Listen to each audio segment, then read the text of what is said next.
YouTube. Welcome back to my channel.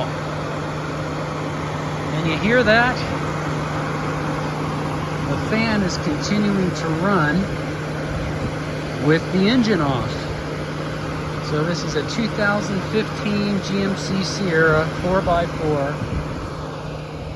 1500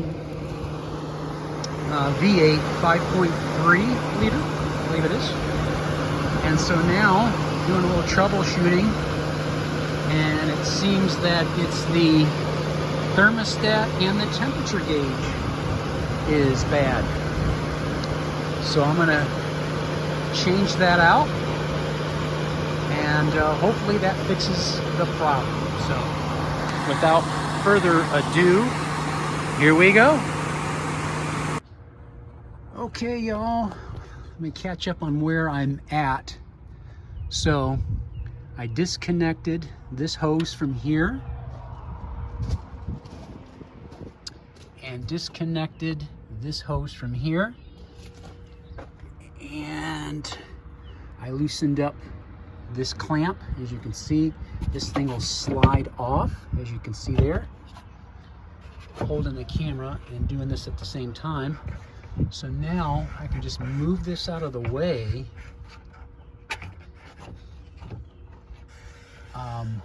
like so.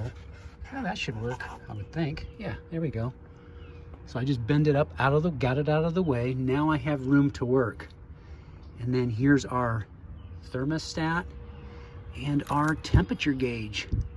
So it looks like we're gonna have to remove this hose and catch the fluid, and probably have to disconnect this hose and then remove this clip off of the temperature gauge. So once you get that off, everything is pretty simple here to get to. So that's going to be my next steps. And 3 bolts right there to remove that, and that looks like that's just a socket or a crescent wrench or something to take that out, the temperature gauge. So that's where we are. Not too bad, not too bad. So moving on. And before I forget, the first step that I did was disconnect the battery. So that's a very important point, so that when you put all these new parts on, it resets the computer once you reconnect the battery. So yeah, very important step before you do anything. Disconnect the battery.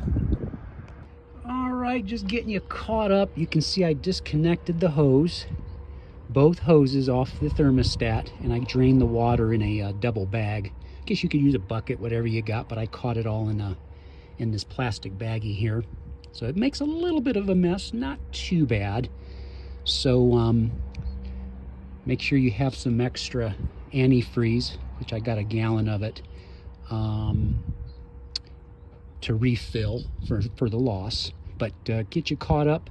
My next thing now is I'm going to remove the thermostat and the temperature sensor. So there you go, moving right along with the project here.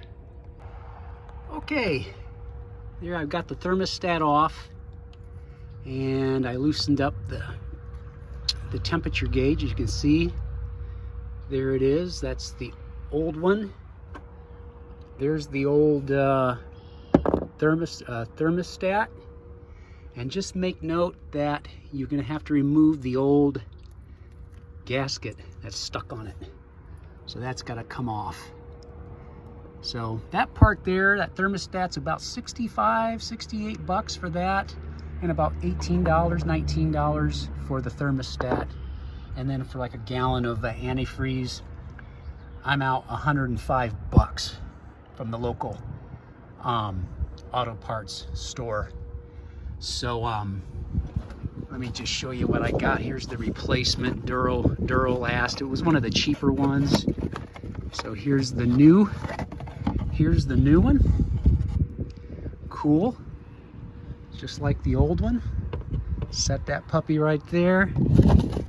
And then here is the new Duralast.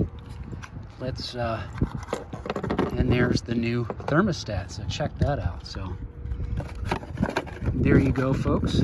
Just wanted to let you guys see that. So now my next thing is to reinstall all this stuff. So that's pretty much it. So yeah, it gets a little messy, so make sure you got something to catch your fluid down below too,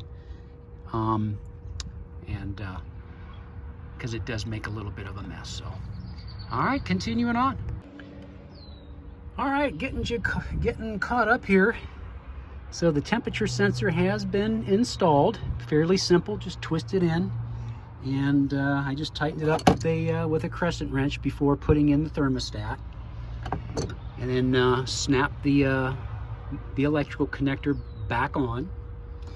The size of the bolt for the thermostat, what do I got here? This is a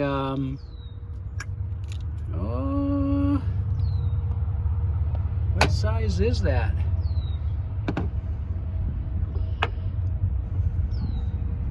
Hold on, y'all. What size is that? I guess it's a 10 millimeters what I used. Okay, 10 millimeter. So I'm not sure what size. You have to find the right size, but yeah. So the next steps now is to connect the hoses back on. So that's where we are. Not too bad of a job so far. Beautiful day here in Ohio. Beautiful day. All right, there we go. We got the hose back on, both hoses back on the thermostat. So these things can be a little bit of a pain in the butt. You know, you have to use some channel locks to squeeze and then finagle the hoses back on, but it's doable.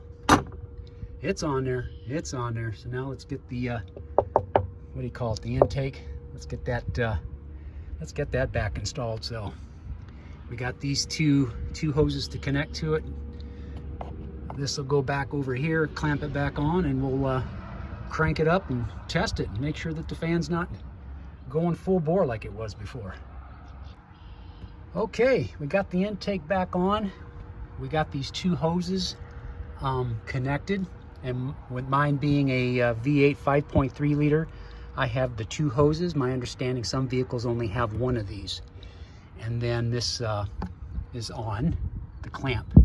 Now, just a little bit of FYI, if you have one of these type of 6-in-1 screwdrivers, check this out. The end of this actually will fit a lot of these clamps, screw nuts. Check this out. See that?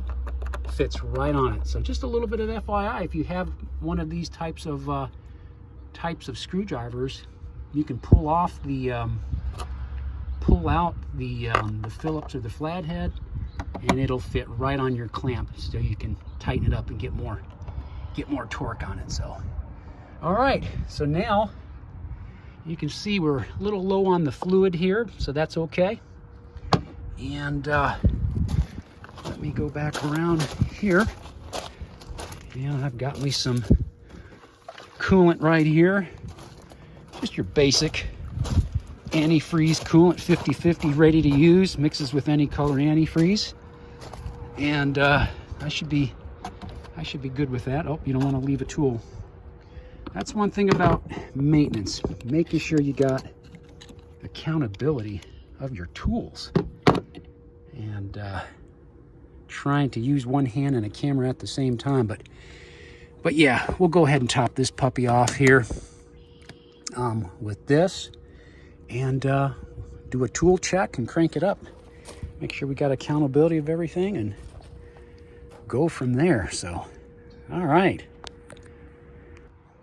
Okay, we topped off our coolant, put some more coolant in there. It almost took a gallon.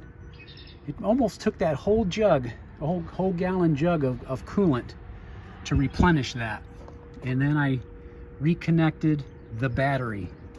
So, but yeah, let me just double check. Actually, I think I put it back here. Yeah, how much is in this? That's 1 US gallon. And I'd say, yeah, there might be, I don't know, probably use 3/4 of that. So yeah, there's still about, maybe there's about a quart left. Yeah, so about 3 quarts of antifreeze loss on that one. So, all right, let's crank it up, man.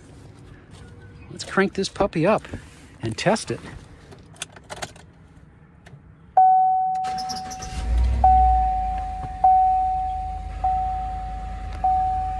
Okay, ding, ding, ding, ding.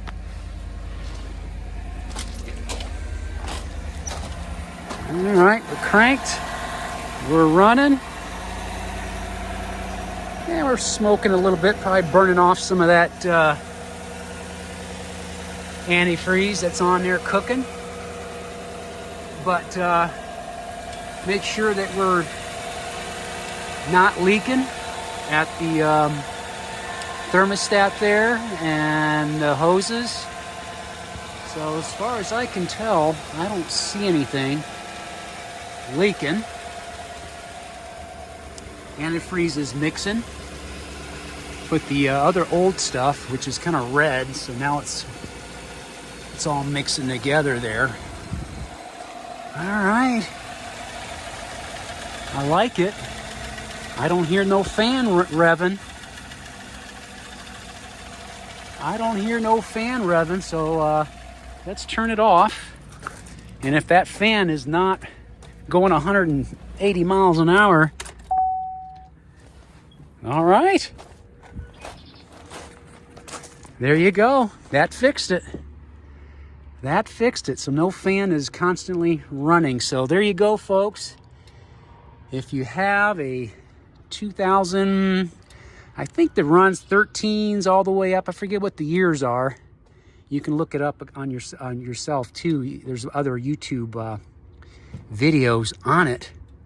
But I wanted to add another perspective to it. So this is a 2015 GMC V8 5.3 liter, where the fan was just revving up after you know shutting the aircraft down, shutting the engine down, and even while I was driving, you can hear it, you know, revving up. So, but that fixed it, and so yeah, I replaced the thermostat and the temperature gauge, and so those are the only parts you're going to need, plus some fluid to replenish your tank, and Bob's your uncle. So great, wonderful. And that saved me how much money in labor costs, and so I was just out parts, and the satisfaction of doing a job yourself, and that's a great feeling when you can do things yourself, DIY